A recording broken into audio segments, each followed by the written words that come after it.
a gente. É muito importante. Eu, particularmente, dos livros que eu li foi o livro dos Espíritos e o livro da gente que tocou profundamente, certo? O livro dos médicos é muito importante, que é estudado na quinta-feira, e para quem tem intenção de vir na casa participar dos trabalhos de julho, é bom aprender no livro dos médicos, nós temos aqui na quinta-feira, e é sempre muito bom participar, certo? Porque aprender, gente, é muito importante. Saber é muito importante. E aplicar, melhor ainda. Saber só não adianta muito, né? Porque sempre que nós pudermos, nós temos que pôr em prática tudo que nós aprendemos. A vida vem nos ensinando e a gente põe em prática tudo que a gente aprende no cotidiano nosso, no nosso dia a dia. Certo? Ao sábado é muito importante, porque a gente vê agora, por exemplo, a mocidade, né, espírita, não tem ninguém, porque estão na escola, ou estão chegando na escola, ou alguns trabalham. Então, de 11 anos para cima, quem quiser vir no sábado aprender aqui junto com a mocidade espírita, né, aproveite, porque eu não tive essa chance. Certo? Eu comecei no espiritismo já depois de adulto, né, eu fui conhecer. Eu era de outra religião e todos nós, quase todos nós, quando entramos na doutrina espírita, viemos de outra religião. Né? Eu era de religião protestante. Eu era um crente, que eles falavam naquela época. Né? Hoje eu continuo sendo crente, mas através dos ensinos da doutrina espírita. Certo? E todos nós devemos aproveitar sempre essa grandiosa oportunidade que Deus nos dá de aqui estarmos sob a luz de Jesus, né? E com o amparo de toda essa espiritualidade da vida que vem todas as segundas-feiras, todos os dias durante o trabalho que existe na casa, né? A espiritualidade se faz presente, prepara o ambiente antes para a gente estar aqui, certo? E todos nós devemos aproveitar sempre, certo? Vamos, alguém tiver alguma dúvida, ergue a mão. Se tiver que falar, grita, porque eu sou surdo, certo? Não tem problema. E podem perguntar alguma coisa, como não tem, a gente aproveita depois dos recados, a gente faz uma prece, né, de iniciação. Hoje o nosso irmão Carlinhos vai presentear com as suas belas falas que ele sempre tem para nós, certo?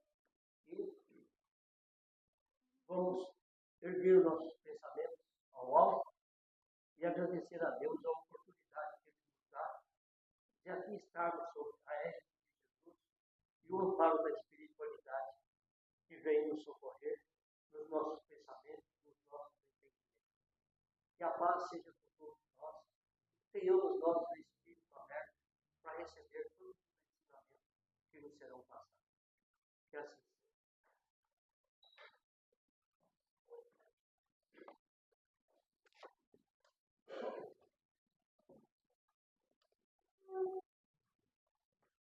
Boa noite a todos. É sempre uma alegria podermos estar aqui reunidos para as reflexões que nos trazem. É um momento importante para todos nós, porque a gente sempre diz, essas reflexões, elas dizem respeito ao nosso processo evolutivo. Elas vão ser fundamentais para o nosso processo de transformação íntima, que é, na verdade, a elaboração da evolução de cada um de nós. O que nós estamos fazendo diariamente é o exercício de evoluirmos, de aprendermos, desenvolvermos. As experiências que a vida nos traz, principalmente a vida física, são as experiências notórias para que esse processo se dê. Nós, dessa forma, nos tornamos necessitados do processo da evolução através da reencarnação. Todos nós estamos aqui vestidos de uma roupagem física que nós pedimos, muito provavelmente imploramos, para que tivéssemos, a fim de retornarmos à cena do palco da Terra para as experiências que agora enfrentamos. Porque esses são os mecanismos que nos darão possibilidades de avanço, de adiantarmos no processo da evolução. Nós temos o hábito, às terças-feiras, do estudo do Livro dos Espíritos. O grupo se reúne todas as terças-feiras e, anteriormente a esse estudo do Livro dos Espíritos, nós fizemos um estudo de um livro chamado Ação e Reação, ditado pelo espírito André Luiz, psicografia do nosso querido Chico, Francisco Cândido Xavier. E nesse livro, André Luiz nos traz uma reportagem extraordinária para as reflexões que nos cabem essa noite.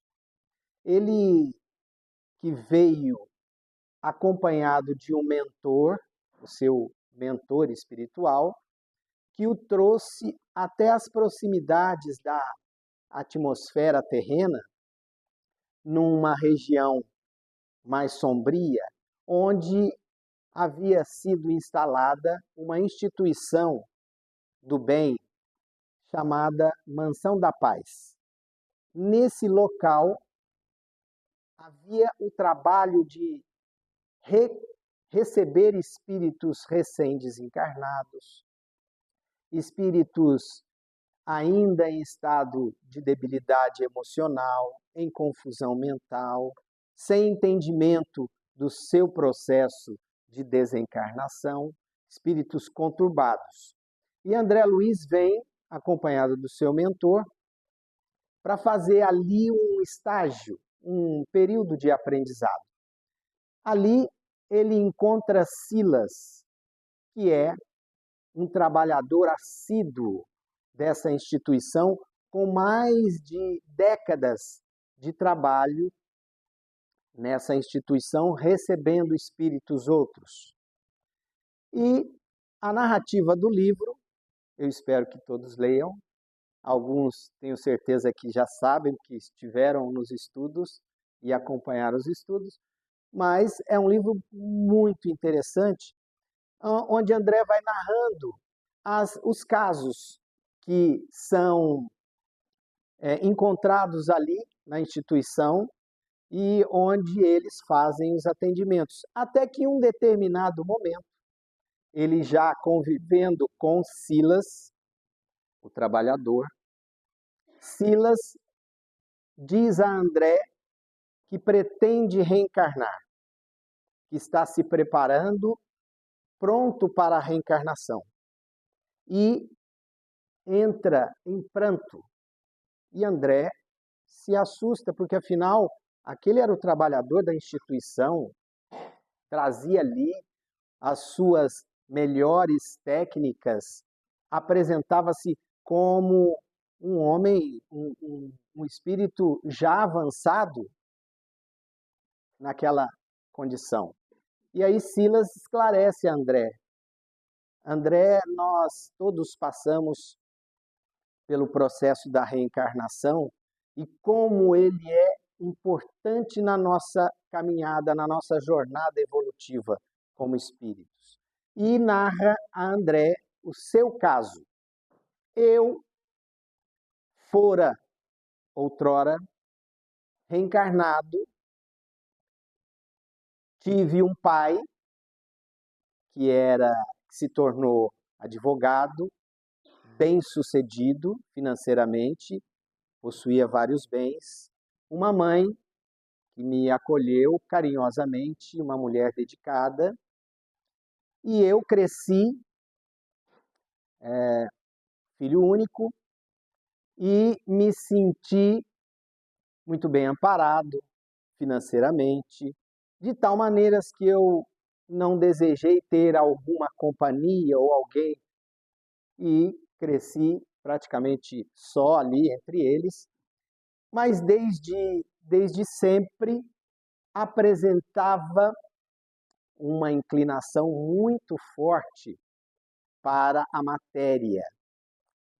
Estava muito vinculado aos desejos de posse, de bens. Então, eu vi meu pai realizando toda aquele progresso material e, de imediato, ficava reflexionando o quanto antes eu pudesse receber de herança aqueles bens. Foi quando a minha mãe desencarnou e eu vi a possibilidade agora de, logo em seguida, assumir a condição de herdeiro único. Meu pai, nesse período, tinha 65 anos e resolveu casar-se novamente. E casou com uma jovem de 35, que passou a ser a minha madrasta. E ali eu vi naquela mulher agora uma rival, porque afinal de contas, certamente eu poderia ter que dividir com ela os bens que provavelmente herdaria do meu pai. E nesse processo de loucura, eu a induzi à morte. Eu a assassinei, colocando nos seus alimentos o veneno. E, portanto, esse foi o grande equívoco daquela experiência há algumas décadas atrás.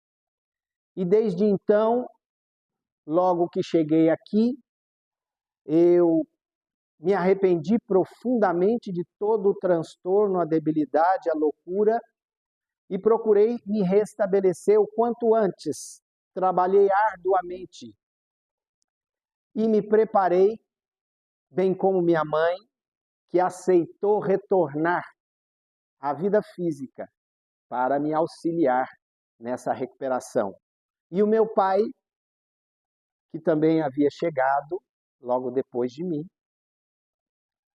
recebeu também a condição de retornar para me auxiliar, ao que ele aceitou prontamente. Mas nós todos estamos preparados, mas eu não consigo encontrar o espírito daquela que foi a minha madrasta.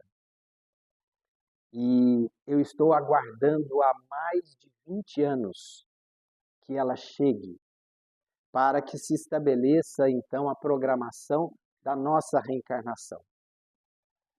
E André se surpreende e diz, mas você não sabe onde ela está? Não, André, eu não sei onde ela está. E os mentores dessa casa, os guias, os espíritos que dirigem, eles sabem. Provavelmente, eles sabem onde ela está. Mas eles não podem interferir neste processo, porque fui esclarecido que esse processo faz parte também do meu processo de evolução. Essa busca para encontrá-la, recuperando a sua condição, ela deve trazer um ódio, um rancor, uma mágoa que precisa ser trabalhada.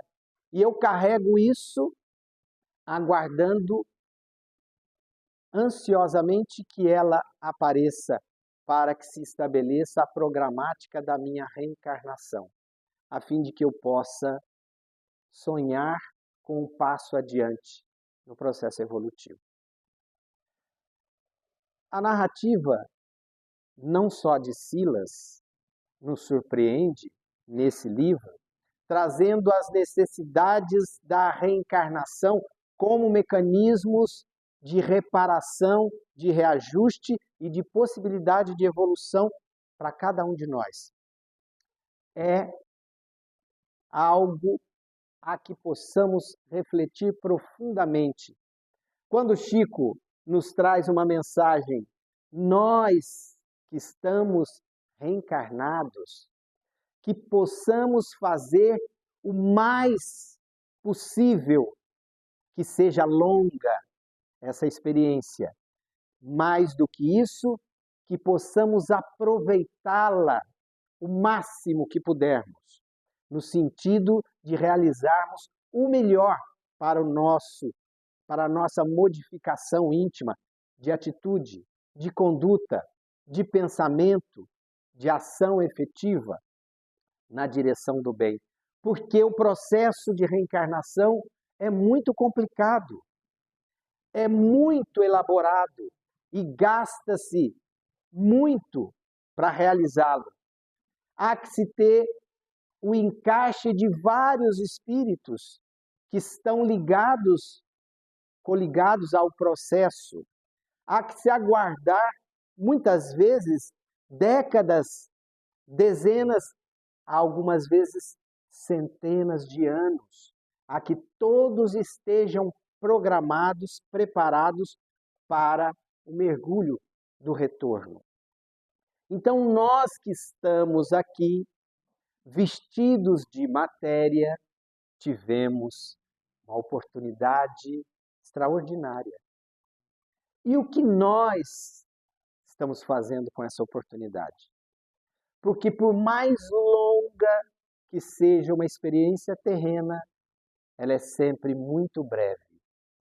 E logo mais, nós retornaremos ao plano de onde viemos para reavaliarmos todas as experiências que nós realizamos no mundo físico. E entendermos se foi proveitoso ou não. Se tivemos desse momento proveito, se avançamos. E a grande maioria das vezes, nós remamos para nos mantermos praticamente no mesmo lugar. Quantas vezes repetimos delitos, desequilíbrios de outrora? Porque, estando no mundo espiritual, nós nos recuperamos no intuito de fazermos dessa experiência a grande chance para o degrau evolutivo. Então, muitas vezes nós pedimos, dê-me todas as provas. Eu quero aproveitar aqui, quando estamos lá. Dê-me todas as situações as quais eu preciso para avançar, porque entrevemos a caminhada e conseguimos ver a direção a que possamos nos dirigir no caminho evolutivo. E quase sempre pedimos, mas ao chegar aqui, ao receber as circunstâncias, nós muitas vezes não aceitamos, recusamos. Estando aqui, nós relutamos em problemas, em dificuldades, maldizemos as circunstâncias que permeiam a nossa existência, que muitas vezes são, na verdade, compromissos de restabelecermos o desequilíbrio causado anteriormente, restabelecendo o equilíbrio nessa experiência. É por isso que nós nos encontramos quase sempre nos núcleos familiares, com alguns que são muitas vezes complicados no nosso processo de convivência, difíceis no nosso trato do relacionamento, que temos por estes ou estes por nós alguma certa aversão, dificuldade de entender, aceitar, conviver. E esquecemos que estes são aqueles das jornadas anteriores que muito certamente estivemos em fracasso e que agora nos é dada muitas vezes a oportunidade de recuperarmos muitas vezes as circunstâncias. E não só necessariamente no núcleo familiar, mas no convívio social, nas atividades profissionais do dia a dia, nos interrelacionamentos sociais da vida comum. Nós vamos muitas vezes encontrando aqueles antigos adversários nos locais de trabalho, encontrando aqueles antigos que eram aqueles que nos puniram ou aos quais nós os punimos com atitudes e erros e pensamentos indevidos, e agora nos aproximamos novamente para esse restabelecimento, porque o processo não é punitivo. O objetivo da reencarnação não é punir o erro com o erro. Então, se eu matei, eu devo sofrer a morte pela espada, da mesma forma que com a espada eu feri. Como mal interpretada a colocação de Jesus, quando aquele soldado no Gólgota vai levá-lo à prisão e Pedro, de uma maneira estabanada, avança e não permite, e o soldado então tira a espada e Pedro toma a espada e corta a orelha de Malcos, soldado. E Jesus o repreende veementemente, dizendo: Pedro, quem com a espada fere, com a espada será ferido. Mas num processo alegórico de dizer, o mal que eu faço, eu terei que experienciá-lo. Mas se eu estiver agindo no bem, o bem que eu faço anula o mal que eu fiz. Então, necessariamente, eu não tenho que reparar com a dor, com o sofrimento. Se eu estiver me determinando a reparar através do amor, a reparação se dá.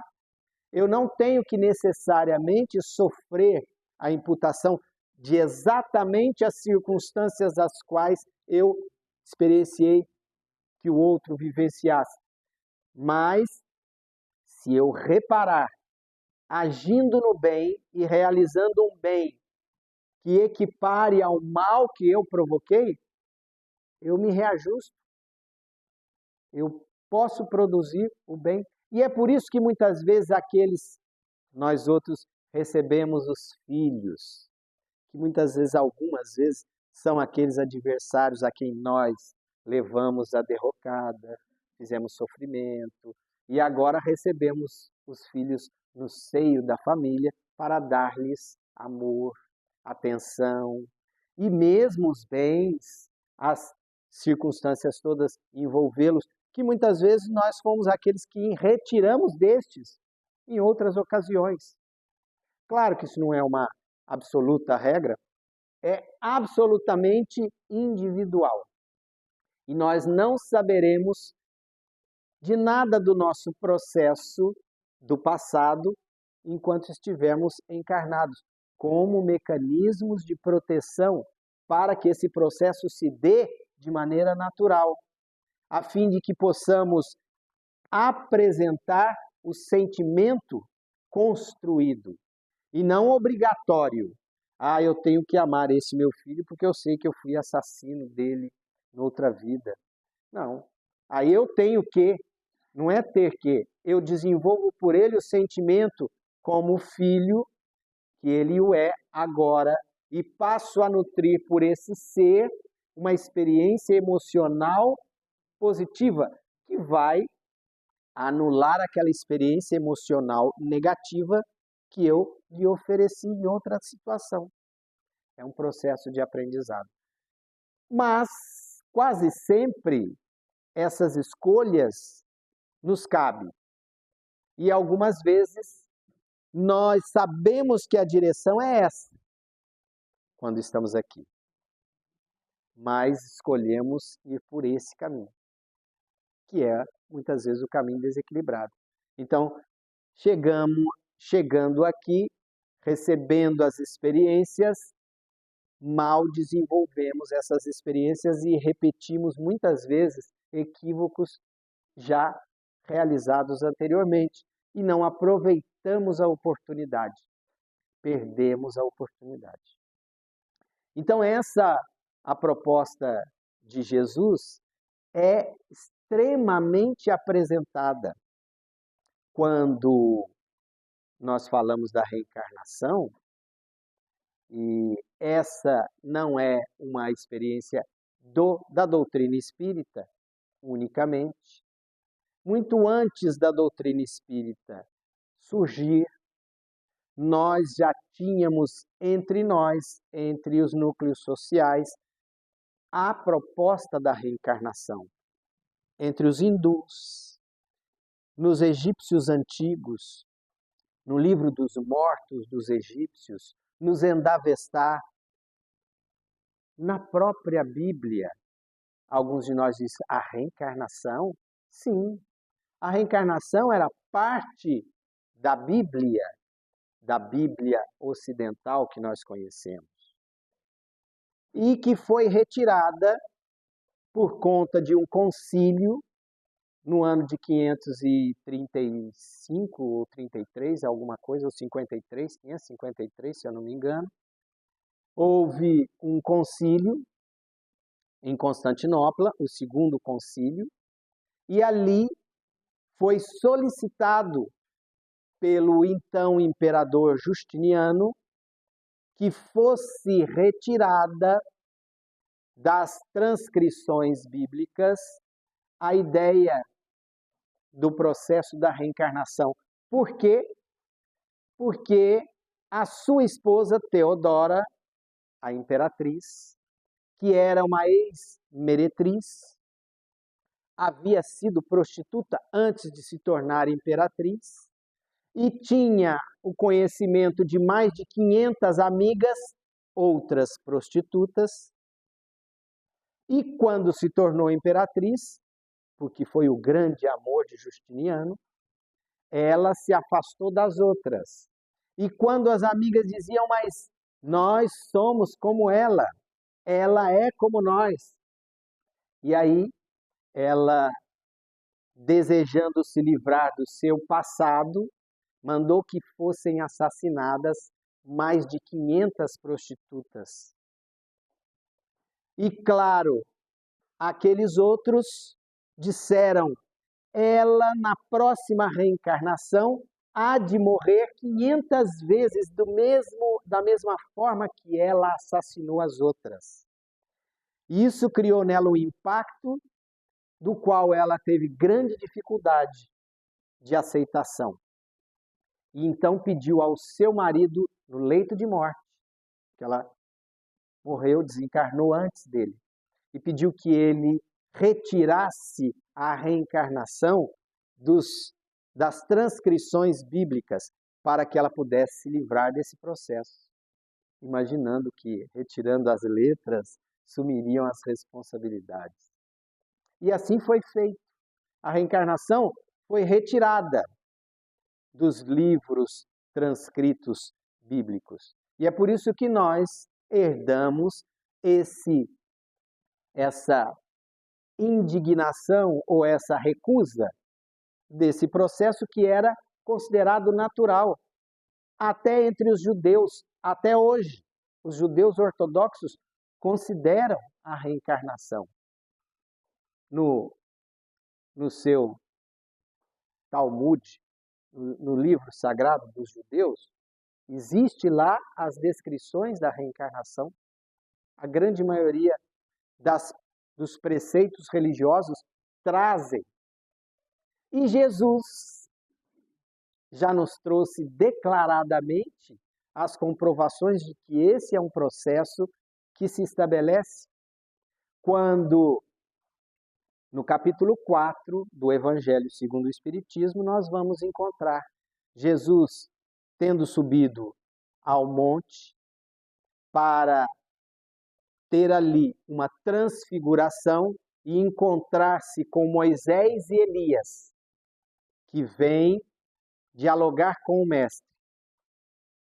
E depois que Jesus desce e encontra os discípulos que lhe interrogam: mas, mestre, tu conversastes com Moisés e Elias? E Elias, o profeta, ouve dizer que ele voltaria. E Jesus diz: em verdade, eu digo a vocês que ele já voltou e vocês não o reconheceram. E eles entenderam que Jesus estava falando de João Batista. São declarações bíblicas. Quem era João Batista? A reencarnação de Elias. Jesus declarou: ele já esteve entre vocês e vocês não o reconheceram. E eles entenderam que Jesus estava falando de João Batista. Numa outra, aquele grande diálogo extraordinário que me faz lembrar o poeta Carlos Drummond de Andrade. Carlos Drummond de Andrade, certa vez foi entrevistado e a jornalista, a entrevistadora, perguntou a ele: o senhor, eu gostaria que o senhor declamasse o seu poema, falou o poema tal, que o senhor apresentasse, o senhor mesmo apresentasse o seu poema. Ele falou: bem, quando eu escrevo um poema, é como se eu entregasse à pessoa uma rosa. A partir do momento que essa pessoa recebe essa rosa já não mais me pertence. Da mesma forma os poemas. E eu me lembrei de que João, o evangelista, nos apresentou uma rosa. Porque João, o evangelista, ele foi o último discípulo, o último a estar encarnado, a permanecer encarnado. Foi o último. Ele presenciou uma série de situações. Ele teve a oportunidade de presenciar, porque ele, aos 98 anos, já era quase centenário, ele chama um discípulo, um de seus discípulos, estando já na ilha de Patmos, e narra-lhe o diálogo extraordinário que Jesus teve com Nicodemos. E ali o seu discípulo transcreve, graças ao que nós recebemos essa oportunidade. Está no capítulo 3 do Evangelho de João, a narrativa. Porque João, ele foi aquele que mais viveu. Ele viu, por exemplo, Paulo ser decapitado. Paulo de Tarso foi decapitado. Ele viu Pedro ser crucificado de cabeça para baixo em Roma, porque não merecia, segundo Pedro, o próprio Pedro, não merecia morrer como seu mestre. Então pediu que crucificassem-no de cabeça para baixo, porque ele não merecia morrer como Jesus. Foi crucificado de cabeça para baixo em Roma. Ele viu Jerusalém ser destruída no ano 70 depois de Cristo, exatamente como as profecias do próprio Jesus nas narrativas bíblicas do sermão profético, quando eles estiveram sentados ali no horto, na montanha, no Monte das Oliveiras, e que Jesus narra-lhes o sermão profético e diz que Jerusalém não ficaria pedra sobre pedra quando eles viram a grande construção do templo que Herodes estava programando, e Jesus diz: olha, são lindas, mas não vai ficar pedra sobre pedra. E no ano 70, João presenciou a destruição completa de Jerusalém da forma que Jesus havia prescrito. Então é esse quase centenário que vai nos oferecer esta rosa, quando traz a narrativa de que Nicodemos, porque Nicodemos era fariseu. Na Judéia, os judeus daquela época, do tempo de Jesus, Haviam duas seitas principais, os fariseus e os saduceus. Nicodemos era um doutor da lei dos fariseus. Ele era um membro do Sinédrio, a alta corte religiosa daquele tempo, que governava religiosamente o povo. Era um homem respeitadíssimo, conhecido. Não era uma pessoa qualquer. E ele, Nicodemos, arma um encontro com Jesus às escondidas, porque ele não queria ser visto com Jesus, afinal de contas ele era um membro conhecido da sociedade, uma pessoa importante. E ele vai à noite ao encontro de Jesus. E chegando, a narrativa diz que ele diz, Rabi. Em hebraico, mestre. Ora, mas é uma saudação diferente. Não é uma saudação qualquer de uma pessoa conhecida. Olá, como vai? Não. Ele poderia falar, olá, como vai? Como se a gente fosse, por exemplo, numa universidade, encontrasse amigos. Olá, como vai? Professor. Quando nós nos colocamos nessa condição, nessa saudação, nós já estamos intimamente dizendo, você é o mestre, eu sou o aluno, eu vim para aprender e você certamente está para ensinar. Foi esta a saudação daquele que era doutor da lei, diante daquele homem. Então não era uma saudação qualquer, não era um homem qualquer. Rabi. E aí vale, para que a gente não seja leviano com o texto, ler essa passagem porque diz assim, vamos achar aqui, peraí.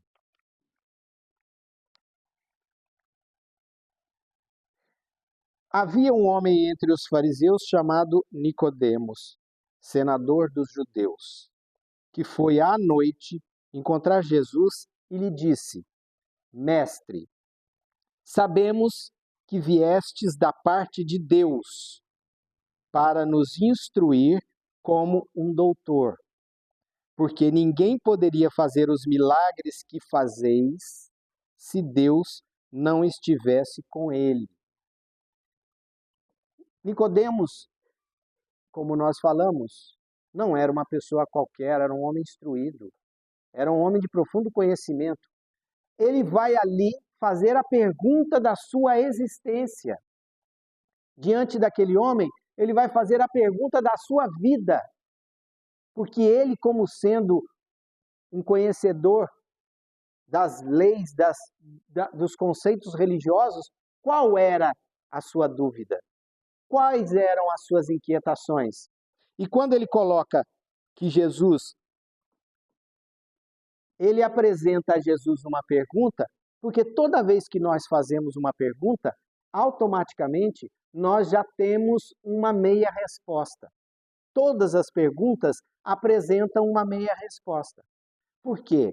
Porque quando você faz a pergunta, você, como se fosse tomar de um líquido, você apresenta o recipiente.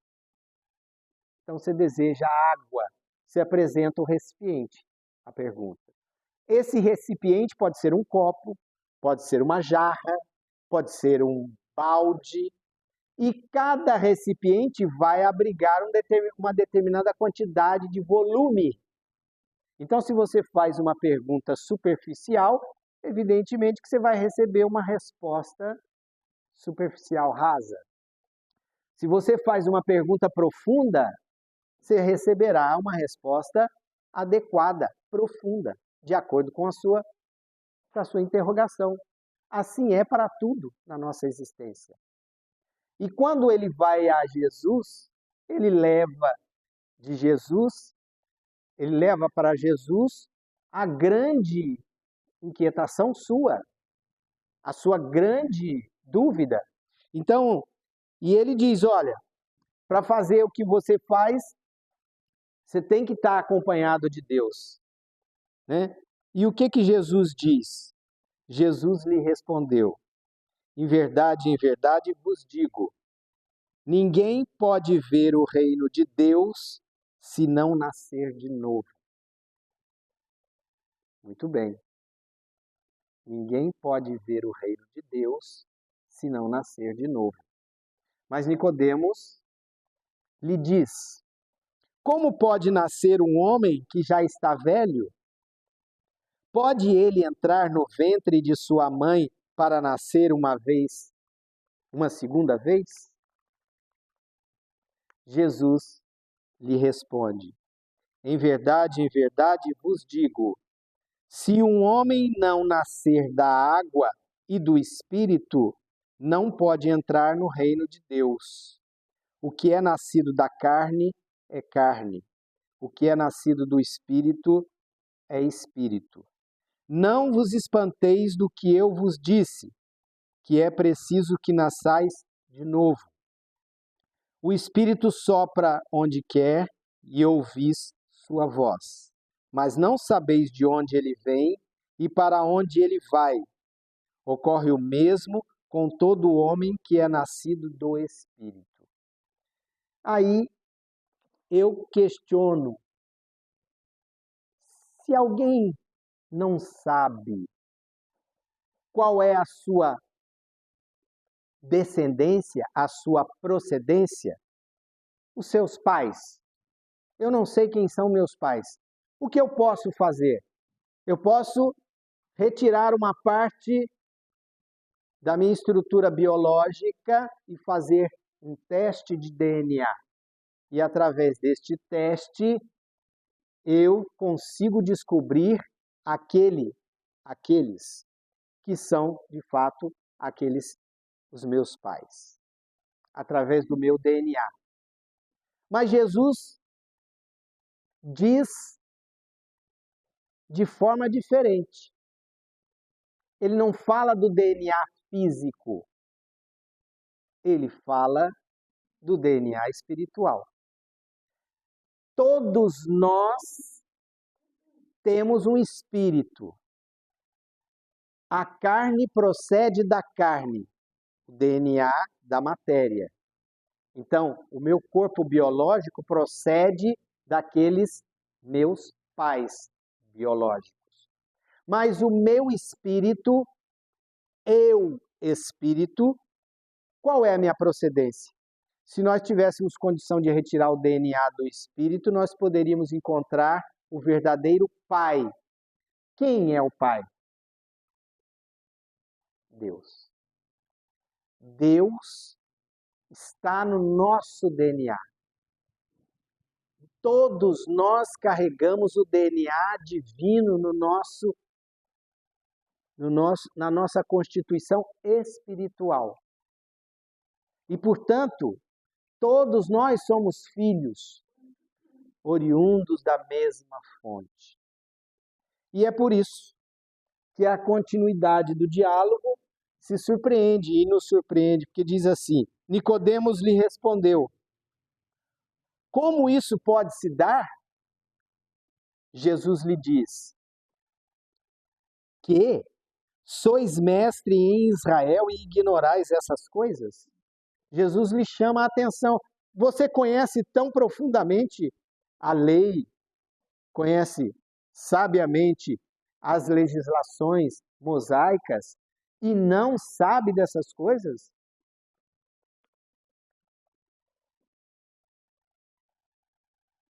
E aí, onde que nós estamos? Em verdade vos digo que não dissemos senão... Todo homem que é Nicodemos lhe respondeu: como isso pode se dar? Sois mestre em Israel e ignorais essas coisas? Em verdade vos digo que não dizemos senão o que sabemos. Jesus está dizendo isso. Eu não digo o que eu não sei. E não testemunhamos senão o que vimos. Então, e entretanto, vós não recebeis nosso testemunho. Mas, se não me credes quando vos falo das coisas da terra, como me crereis quando vos falar das coisas do céu? Jesus está dizendo aí, olha, eu estou falando daquilo que eu sei, eu estou falando daquilo que eu testemunhei, não é daquilo que eu imagino, não é do conceito teórico, daquilo que eu vivi, experienciei. É disso que eu estou falando. Então mostra o nível de Jesus, se reportando a Nicodemos, e diz mais, e tudo o que eu estou falando para vocês, vocês não estão entendendo, não estão aceitando. Então, se eu estou falando das coisas da terra e vocês não estão aceitando, como é que eu vou falar das coisas do céu? Aí que vocês não vão entender nada mesmo. Mas nos chama a reflexão acerca do nosso processo de existir. Qual a nossa razão existencial? O mecanismo que nos traz até aqui, que nos trouxe até aqui, que é o mecanismo da reencarnação, que certamente nós estamos hoje. Se eu perguntar aqui, será que nós conhecemos o mundo espiritual? Aqui nós que estamos aqui nesse salão. Será que nós conhecemos o mundo espiritual? Eu vou dizer, todos nós conhecemos o mundo espiritual. Porque muito certamente nós não estamos na nossa primeira encarnação aqui. Certamente nós já tivemos muitas outras reencarnações. E se tivemos reencarnações é porque viemos de lá para cá, para as experiências daqui. E retornamos para lá várias vezes. E, portanto, não é desconhecido de nós o mundo espiritual. Então, Jesus não está falando de algo que é desconhecido, está falando de algo que é conhecido de todos nós. Então, a importância da reencarnação no nosso momento existencial é algo imenso que devemos aproveitar. Todos nós temos a chance nas mãos, porque temos este corpinho que nos foi dado e que temos a grande oportunidade ainda enquanto estamos a caminho. Como bem diz o mestre, quando ainda estás a caminho, reconcilia-te ainda hoje com o teu inimigo, enquanto estás a caminho, porque isso é muito rápido. E quando nós retornamos, quase sempre nos deparamos com um arrependimento de termos perdido a oportunidade ou as oportunidades de termos realizado mais, de termos feito mais. Então a vida é para ser vivida agora. Ontem, esqueçam. Mas eu cometi muitos erros. Já foi. Você não vai modificar o passado, as coisas que você realizou lá. Você vai atuar no presente, porque aí você constrói o futuro com o que você fizer no presente. Por isso é presente, é a oportunidade. Então nós temos que vivenciar intensamente o momento atual e nos preocuparmos com a nossa mudança de postura, de pensamento, de sentimento. Porque quando desequilibrados, nós provocamos o desequilíbrio psíquico, emocional, espiritual e, finalmente, o físico. As doenças físicas são espelho da alma. São as debilidades que nós estamos em desequilíbrio, em desalinho no espírito, que vão se ecoar, repercutir no corpo físico. Por isso, a importância da nossa experiência reencarnacionista agora, que possamos fazer deste momento o momento mais precioso da nossa existência. Aproveitarmos o convívio com esses todos que estamos agora, aquelas situações todas que estamos enfrentando e agradecermos a essa oportunidade que nos traz a reparação, para que nos mantenhamos no processo de evoluir. Nós vamos passar para a segunda parte do trabalho. Pediríamos que todos mentalizassem as melhores imagens, as melhores energias, porque estas certamente serão transmitidas àqueles outros que não estão aqui, que não puderam estar aqui, que estão em hospitais, nos cárceres, nos sanatórios, nos presídios, em vários locais onde a dor e a dificuldade impera.